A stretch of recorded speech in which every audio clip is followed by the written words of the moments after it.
اور نماز کے جہاں اور بہت سارے فوائد ہیں وہاں یہ بھی ارشاد فرمایا کہ ان الصلاۃ تنہا عن الفحشاء والمنکر، فرمایا بے شک نماز منع کرتی ہے بے حیائی سے اور برے کاموں سے۔ نبی رحمت علیہ السلام کی خدمت میں عرض کیا گیا تھا کہ یا رسول اللہ صلی اللہ علیہ وسلم، ایک شخص رات کو نماز پڑھتا ہے پر سویرے چوری بھی کرتا ہے۔ ہم تو بڑی جلدی کہہ دیتے ہیں نا کہ کیا فائدہ اسے اس کی نماز کا، کیا فائدہ اسے اس کی عبادت کا۔ حضور صلی اللہ علیہ وسلم کی جب بارگاہ میں یہ سوال پوچھا گیا کہ حضور رات کو عبادت بھی ٹھیک کرتا ہے اور سویرے چوری بھی کرتا ہے، تو حکم کیا ہے؟ تو حضور علیہ السلام نے فرمایا اگر وہ پابندی سے نماز پڑھتا رہا نا تو اس کی نماز اس سے چوری چھڑوا دے گی، اس لیے کہ نماز بے حیائی اور برے کاموں سے روک دیتی ہے۔ اگر کوئی کمزوریاں ہیں انسانی تقاضوں کے تحت تو نماز کی پابندی کرے۔ اگر آپ نماز کے پابند ہو گئے نا، کچھ وقت لگے گا تو پھر وہ بھی ساری کمزوریاں اللہ دور فرما دے گا۔ شرط یہ ہے کہ اس کو پابندی کے ساتھ پڑھتے رہیں۔ کچھ دوست کہتے ہیں نماز میں دل نہیں لگتا، تو میں نے کہا نہ بھی لگے تو پھر بھی پڑھیں۔ تو میرا سوال یہ ہے کہ ایک آدمی بالکل فارغ ہے، سوائے نماز کے، عبادت کے، سونے کھانے کے اسے کوئی کام نہیں، اور ایک شخص بیچارہ مزدور ہے، وہ ریڑھی لگاتا ہے، مثال دینے لگا ہوں، وہ ریڑھی لگاتا ہے، اس کے پاس دکان بھی نہیں ہے کہ وہ شٹر نیچے کرے یا تالا لگا کے چلا جائے۔ اب وہ نہ کسی کو کہہ کے آیا کہ یار ذرا 10 منٹ ٹھہرنا، میں نماز پڑھ کے آیا، تو وہ چلا گیا۔ وہ بڑا بے چین ہے کہ میری پیچھے ریڑھی بھی ہے، وہ بندہ جلد باز نہ ہو جائے، وہ نکل نہ جائے، وہ میری تھوڑا سا میرا راس ہے، 2-4 ہزار کا مال ہے، غریب آدمی۔ نماز بھی اس نے پڑھی، توجہ اس کی پیچھے لگی رہی۔ ایک بالکل فارغ تھا، کوئی مجبوری نہیں تھی، اس نے بھی نماز پڑھی۔ آپ یہ بتائیے کہ زیادہ ہمت کس نے کی؟ اس کا تو دل ہی نہیں لگا نماز میں، ریڑھی کی فکر تھی، لیکن ہمت زیادہ اس نے کی، اس لیے کہ اس کی مجبوری ہے، اس کے لیے آزمائش پیچھے کھڑی ہے، تیار ہے۔ دوائی کھانے میں دل لگتا ہے؟ کیوں کہتے ہو دل ہی نہیں لگ رہا آپ کا؟ خدا نہ خواستہ خاکم بدن، اللہ ہم سب کو معاف فرمائے، اگر بچے کو آپریشن کرانا پڑ جائے تو دل کرتا ہے؟ کیوں کراتے ہو؟ اس کے لیے ضروری ہے۔ تو بھائی یہ فلسفہ ہی غلط ہے کہ میرا دل نہیں لگتا تھا تو میں نے چھوڑ دی۔ دل تو کئی دفعہ انسان کا دکان پہ بھی نہیں لگتا، بیچ دو گے؟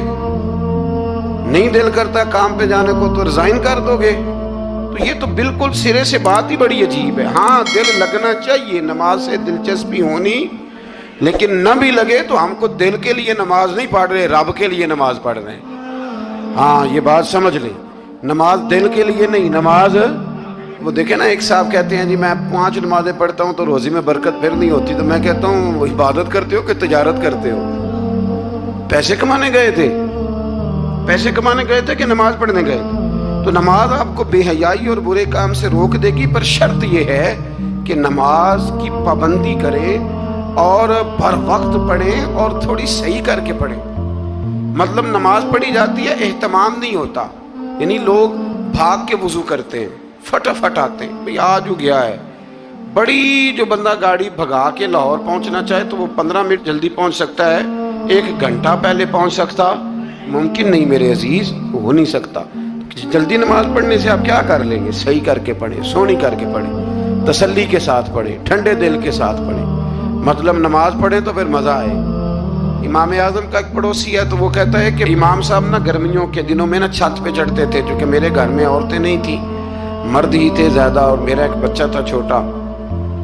کہتے ہیں کہ وہ چھت پہ نماز پڑھا کرتے تھے تو وہ اتنی دیر تک کھڑے رہتے کہ لگتا کوئی ستون کھڑا ہے، رات کو ستون محسوس ہوتا، اتنی دیر تک وہ تلاوت کرتے، اللہ کی بارگاہ میں کھڑے رہتے۔ تو فرماتے ہیں جب ان کا انتقال ہوا تو میرا بیٹا کہنے لگا کہ ابا جی پڑوسیوں کی چھت پہ جو کھمبا تھا، جو ستون تھا، وہ کہاں گیا؟ تو کہتا میں رو پڑا۔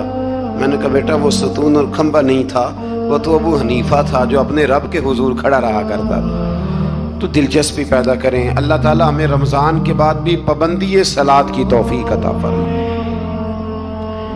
آیت نمبر 46 میں اہل کتاب سے بحث اور مباحثہ اور مجادلہ کے